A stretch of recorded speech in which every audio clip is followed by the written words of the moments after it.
Hello, how's it going? I hope you've read some good things over the month of February. I've read quite a lot. I don't even know if I can lift all of these. So, these are all the books I read. I clearly need to do some more press ups, or maybe just read less. But I've read so many good things, though I had some mixed feelings about some of these books. So I want to get into discussing all of them, and I'll jump right in and try to be as concise as possible because there's a lot to get through. So the very first book I read in February was Bernard and the Cloth Monkey by Judith Bryan, and this is part of the Black Britain Writing Back series that Penguin has just brought out, that's been curated by Bernardine Evaristo, and it's a whole series of books I've talked about a couple of times. And this novel was published, I think, in the early 2000s. Oh gosh, when was it first published? It was first published in 1998, and it follows the story of two sisters, Anne, who's been away from the family home for a long time, and her sister Beth, who moved back into the family home in London to care for their father when he was dying from a terminal illness.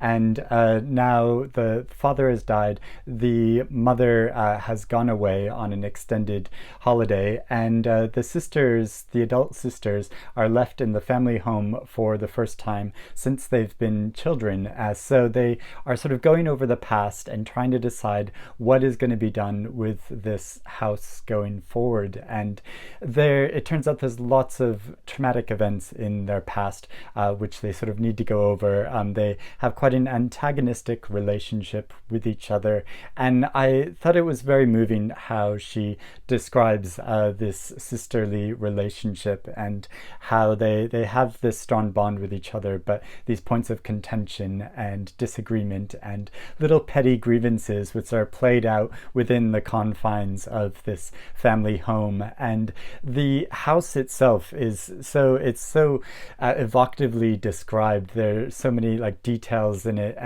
and small pieces in the house which just sort of add to the story and this sense of this family having lived there over time. And one aspect of the book is when it goes into the past of their stories, it goes into this almost like fairy tale type mode of narrative, and I found that slightly jarring at first, but once it gets into some of the details of their traumatic pasts, and I can see why it was written this way, and it made these sections a lot more meaningful. And so yeah, I thought that was really powerfully described, as well as the setting of London itself.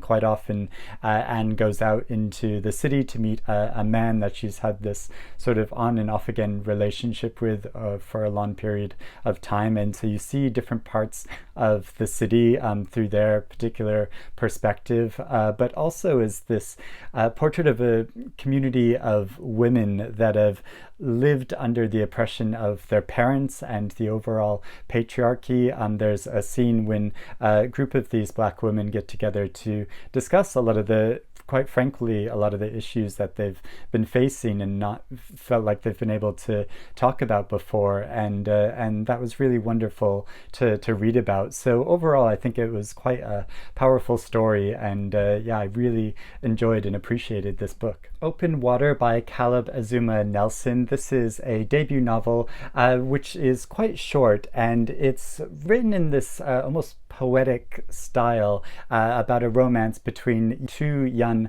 artistic people. One is a photographer and the other is a dancer, and it follows mainly though his perspective of the photographer's perspective as he's living in London and he meets this girl at a pub, and they just have this instant connection, which starts off mainly as a friendship and then slowly morphs and evolves into a romantic relationship, even though everyone around them just assumes that they're in this romantic relationship. It really is, the basis of it really is a friendship. And I thought that was quite powerful how he describes that. I was worried at first that this poetic style would sort of overly romanticize this, but I think he uses it to get at the details of their connection with each other in a much more meaningful way than a kind of typical romance story would.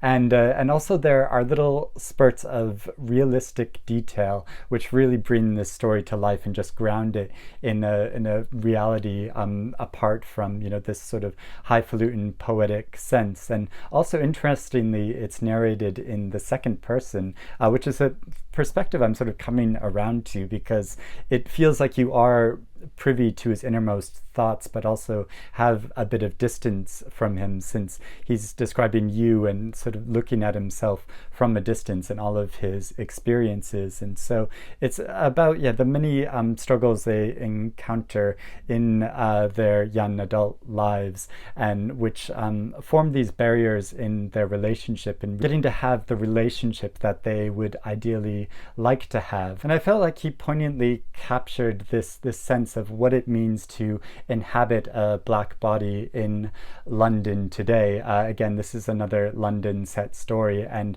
again you see lots of parts of the city. So me as a Londoner, I really appreciate getting a different perspective on the city than the one I'm accustomed to. So that's partly why I really appreciated this novel. But moreover, it's just quite a beautifully told story, and there's little like touching moments where he is sort of looking for inspiration in life, and he talks about reading Zadie Smith for the first time, and there's a scene where he actually goes to a Zadie Smith signing and has this little fanboy moment with her, which I thought was really like touching and moving to read about. Asylum Road by Olivia Sudjic. This is the author's second novel, but it's the first book by her that I've read, and it's another novel that's sort of a romance story, or at least it starts off as a romance between two 20-somethings living in England.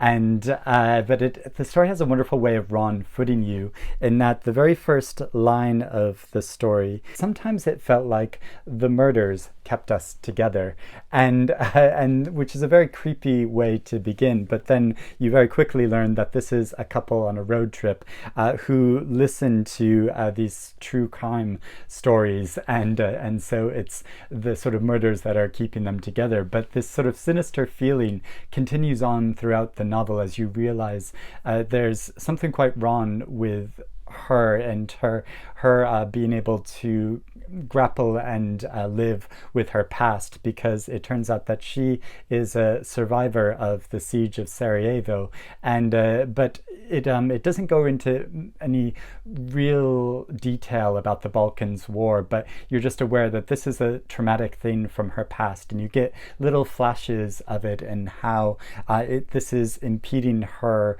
sense of living, and she sort of seems stuck in place and not able to progress on with her life. And you get this sense that it's because she's not able to reconcile with this history, and part of the problem of that is people around her aren't able to speak about it with her or really appreciate where she's coming from either, like even with her own male partner, or with his family, or the friends around her. And so try to get over this, they actually go back to the Balkans, but things don't really go as planned. And there's also a scene where she goes back to revisit her university and the surrounding area and people she knew there. And I like how the novel gives this sense of how she's so haunted by her past, and she almost becomes a ghost traveling through her past and revisiting all these old places and re-meeting all these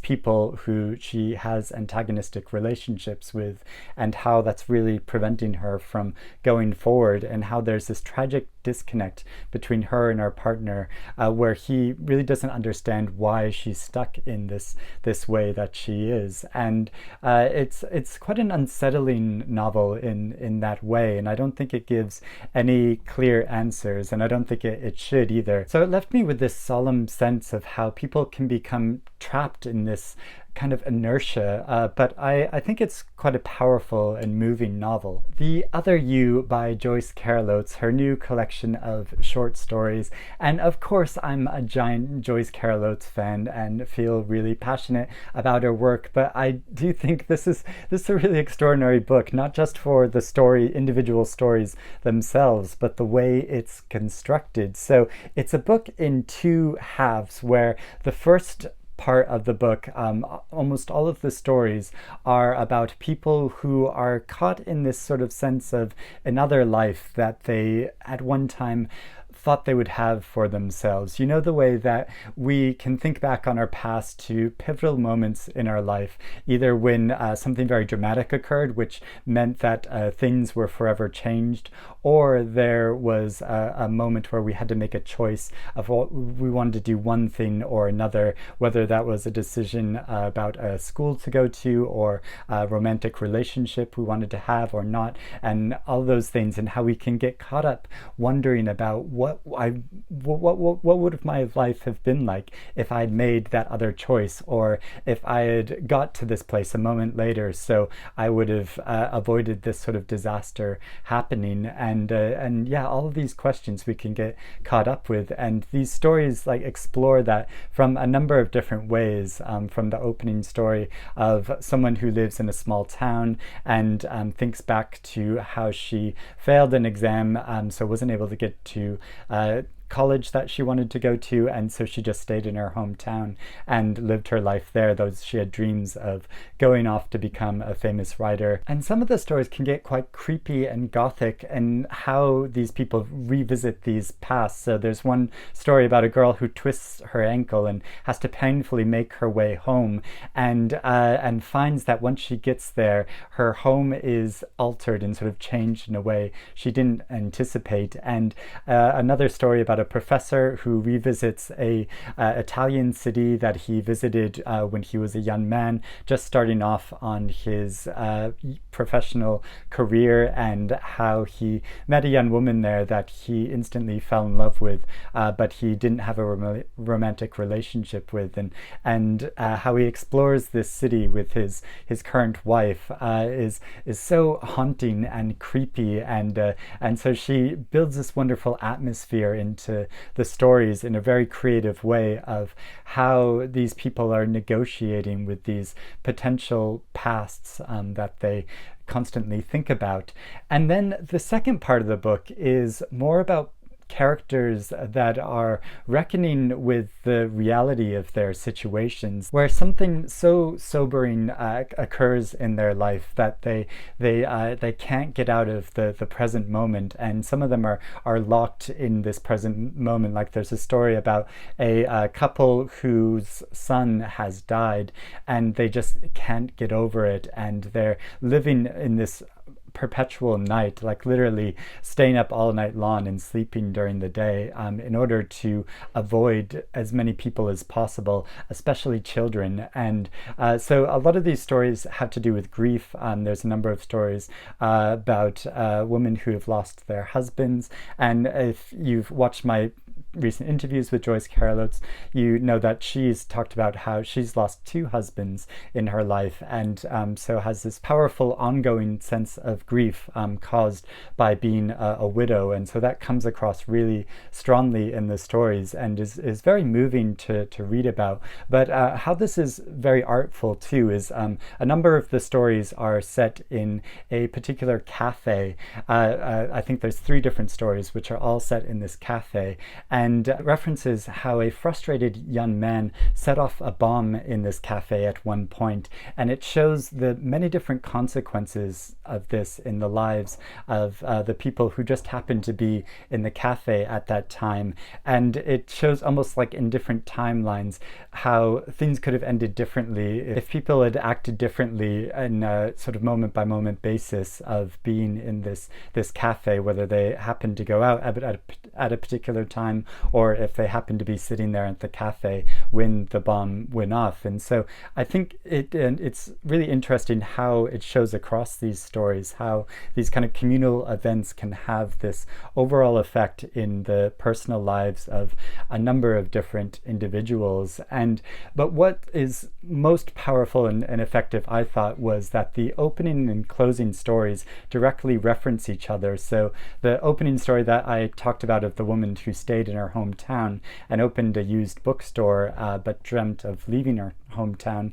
The final story is about a famous writer, very much like Joyce Carol Oates herself, who revisits her town in upstate New York, which is the town from the opening story. And you know that because she passes by the used bookstore that the woman in the opening story was running, but in this closing story it's closed now because she didn't stay in that hometown and didn't take over running this used bookstore. But how she revisits a number of people from her past by going back to this place of her birth. And so it's sort of reckoning with her past. And I know that this is a very personal take for Joyce Carol Oates herself of thinking about her own past and her present situation as a world famous author. But of course, this is a character in the story, and there's a lot of aspects of this final story which are very surreal and powerful in the way that they are evoked, and so slides almost into this hallucinatory sense of her revisiting this past which she actually didn't live. And so yeah, the way that the title of this story carries out through these many different tales, I think is very poignant in exploring these other lives that we didn't live. The Prophets by Robert Jones Jr. I was slightly skeptical about this novel at first, just because I sort of wondered, like, do we need another slave narrative? It feels like there's been a number of novels in recent years that have made new slave narratives, but also about the mission to write about gay lovers during the time of slavery who are living on a plantation. But then I watched an interview between Robert Jones Jr. and Britt Bennett where they're talking about this issue, and the author says to Britt Bennett, if there were 20 million enslaved people, there are 20 million stories to tell, and not every story is told. And I do think there's a necessity for telling these stories, particularly stories of historical stories about the lives of gay people who we know that, you know, they must have existed in the past, but there are few historical documents or novels that include gay characters from the past. So this is, in a sense, an erased history, which we can only recreate through fiction now. And the way he does this is quite sympathetic and complex, I thought. I sort of almost had this sense that before I started the book that, oh, I know where this novel was going to go. And it starts off showing them as lovers living on this plantation and primarily working in this barn where they're able to live fairly self-sufficient life, and most people sort of leave them alone. But then gradually more people take interest in them, especially because of the vested interests of a number of people, both slaves and the plantation owners, who inhabit this place. And he shows many different perspectives of people who live on the plantation. And at first I didn't want to go into the perspective of the plantation owners, but I in the end, I did appreciate how he did that, because I think he shows how the religious sensibility that they have, and also their entitled sensibility as being part of the higher caste of this society, gives them such an entitled sense of being able to treat their slaves in such a horrible way. And there's a lot of awful violence in this, and there are some sections which are very difficult to read about. And he definitely doesn't forgive of the plantation owners for taking the actions they did. He shows that this is all based on their individual actions and choices that they made.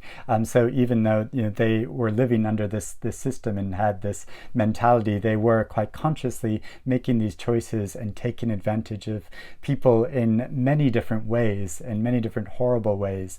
And I thought that was all very powerful. And also he builds in this other history about Africans that were captured and taken over to America, and he shows the journey of a number of different individuals alongside the main story that's occurring. And it's recapturing this lost sense of the past and these different sensibilities. And I did feel at some times that this other part of the narrative was slightly distracting towards the main story, but in the end I thought it came together in quite a poignant way. And the way the story ends is quite ambiguous. I'm not going to give it away, obviously, but yeah, there's been a lot of debate and discussion about what actually happens at the end and the meaning of what happens at the end. And I'm still pondering it myself because I haven't come to any firm conclusions about what it really means. But I thought it was a very powerful and moving novel, and I'm very glad it was written. Lullaby Beach by Stella Duffy. This is a very well constructed multi-generational novel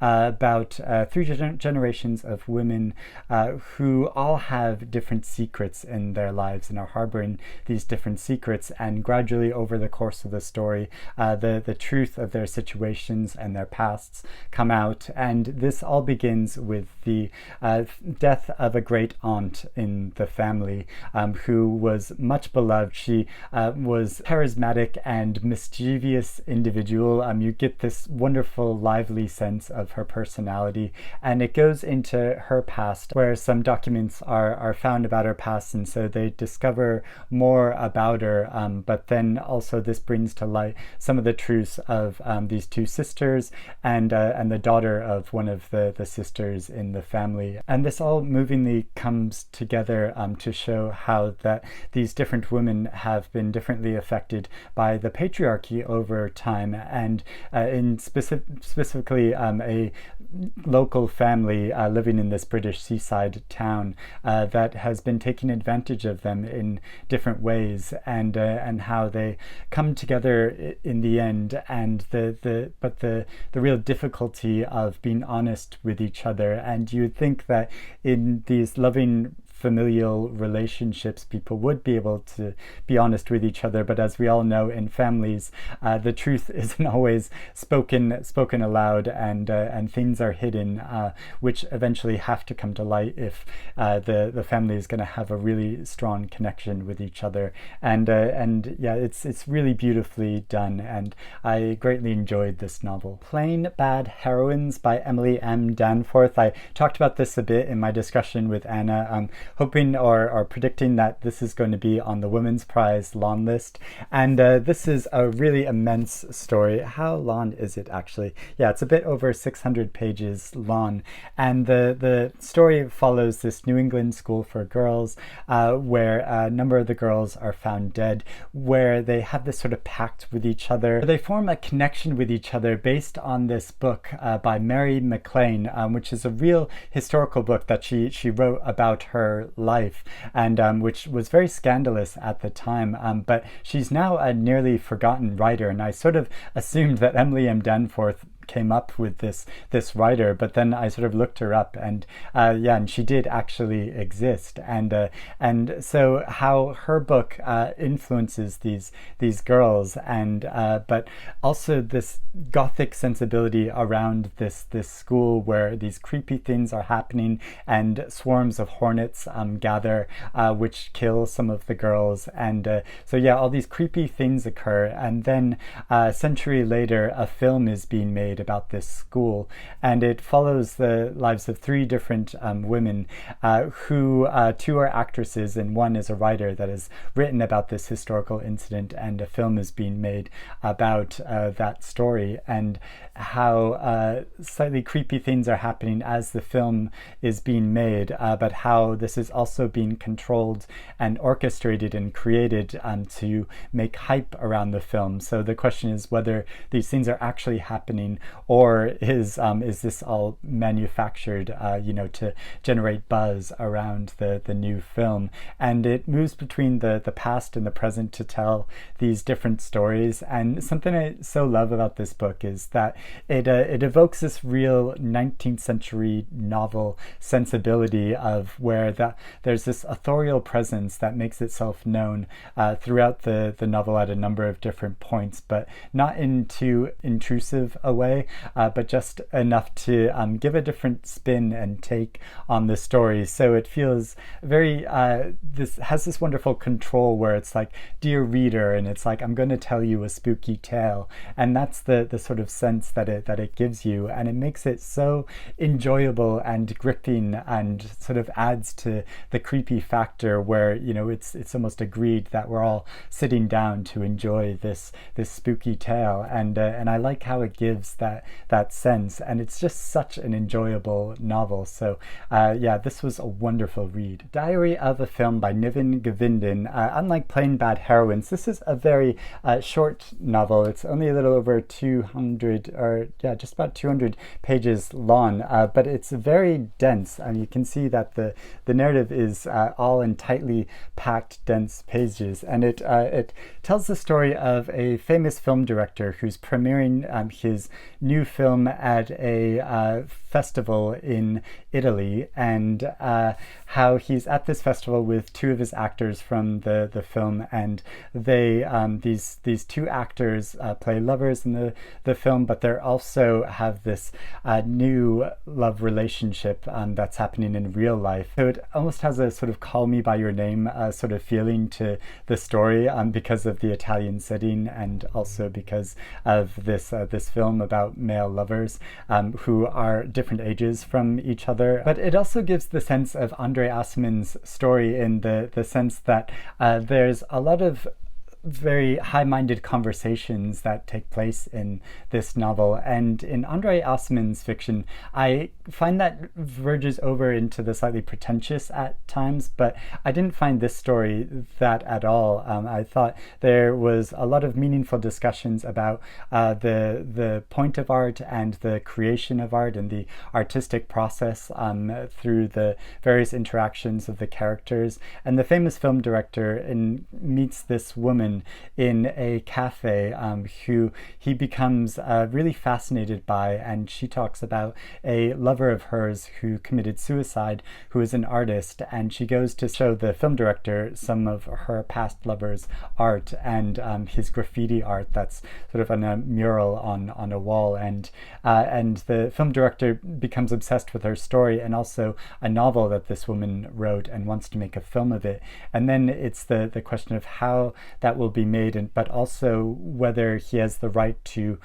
take on her story and interpret her story for himself and sort of lay claim to it in that way. And it's really interesting how that all plays out in these various different discussions and interactions. And I think Govinden's writing is so sensitive and powerful in how he handles that and looks at that. And I just swallowed this book up. I enjoyed it so much. I also thought I should briefly mention that I tried to read this novel How We Are Translated, but I didn't get very far into it. I think I only read about 50 pages of it, and I thought it was quite interesting at first, the situation it builds of this couple from different nations, and how the man in the relationship decides he wants to learn Swedish because that's where she came from, and so he tries to teach it to himself by leaving little notes around their apartment in Scotland,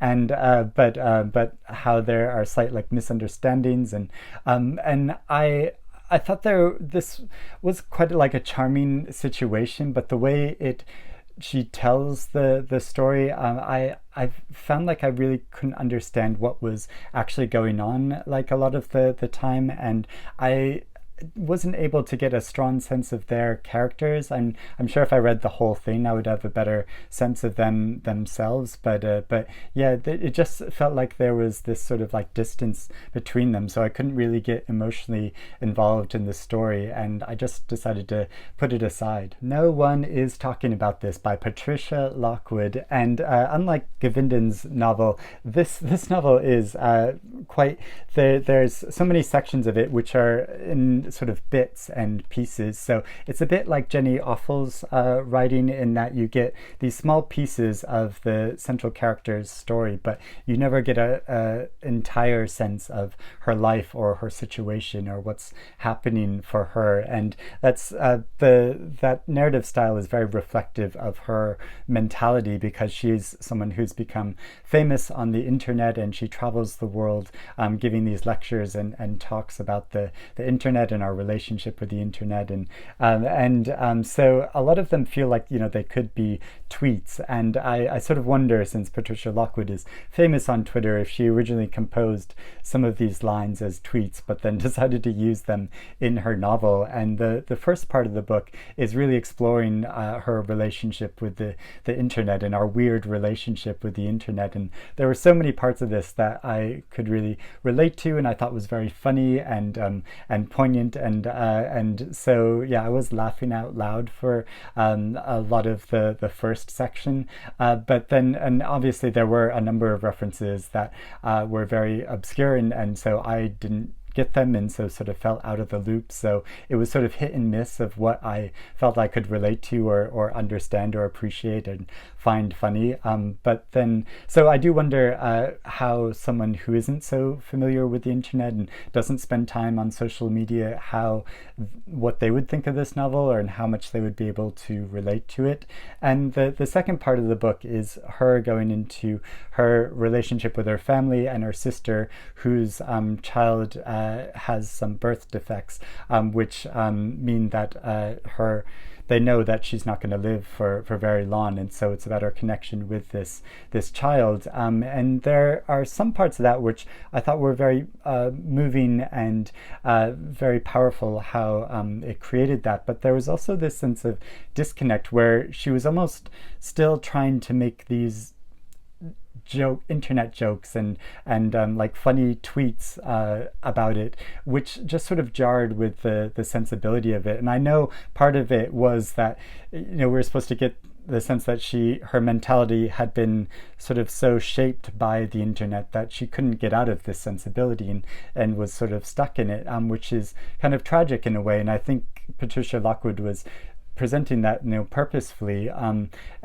but yeah, it just didn't really come across to me, and I know Anna James found this incredibly moving to read, but yeah, I just found myself quite distanced from it by the end. So as the novel went on, I was liking it less, and although there is quite a powerful scene towards the end of the book, which I did think was very moving, but on the whole, I felt it was just, yeah, too far hit and miss. Before My Actual Heart Breaks by Tish Delaney. This is about a woman who grew up in Northern Ireland in the 1970s. So the Troubles is very much a presence in this, and she grows up in a Catholic family. So she's on that side of the conflict, and her family is very prejudiced against the Protestants and the English, and so she grows up with this sort of surrounding her, but also this sense that she is worthless as a human being. Her mother abuses her quite often, and it's instilled in her that the worst thing she could become is a TRAMP, and this is spelled out in the novel, and so it's given this sense. And so of course that is what she becomes, and she becomes pregnant as a teenager, and I love how she describes this sense that the pleasure experience, it takes less time than it would take to bake a sponge cake, and but how there are these long-term consequences consequences for those actions. And so she's forced to marry a man that she doesn't like and doesn't really know at all. And so she's forced into this arranged marriage and living on this rural farm, which doesn't even have running water at the time when she moves in, and or electricity, and so in very isolated circumstances, even though she dreamed of moving away and marrying her sweetheart, and that doesn't happen. And at the start of the novel, it's the year's 2007, and she's estranged from her husband, and her 5 children have left, and she doesn't know where she's going to go in her life from here. And so the entire novel is tunneling back through her past to get to this point and the decision of what she's going to do next. And I thought it was so moving how it follows that journey, and the poignancy of that, and the isolation she feels, and the disconnect she has with her husband. Even though they live together for years and years, they are completely disconnected from each other and virtual strangers to each other. And so she becomes very familiar with his movements and his sensibility in the way he acts, but she doesn't know anything about his heart, and he has a whole hidden past which she doesn't know about. And so yeah, I thought it was a very powerful and moving novel, and yeah, so really interesting how this kind of narrative sort of stands alongside other recent novels like Milkman or Big Girl Small Town, which I was a huge fan of telling the stories of Northern Irish women who have basically been rendered voiceless, and these novels are letting their stories be known. So finally, I also read Clara and the Sun by Kazuo Ishiguro, which was so tense and moving and wonderful. I love his writing, and I already made a whole video about this novel, so I won't talk about it anymore, and definitely don't want to give any spoilers, because there's a lot of suspense in this novel and a lot of revelations that you'll want to discover for yourself if you haven't read it already, though I'm very eager to discuss it with people who have read the book. So this was great, and a great way to end the reading month. And of course, I'm still reading Dr. Thorne by Anthony Trollope as part of the Trollope Society's Big Read, and I hosted the last meeting with the Trollope Society and led a discussion about this book, although my internet connection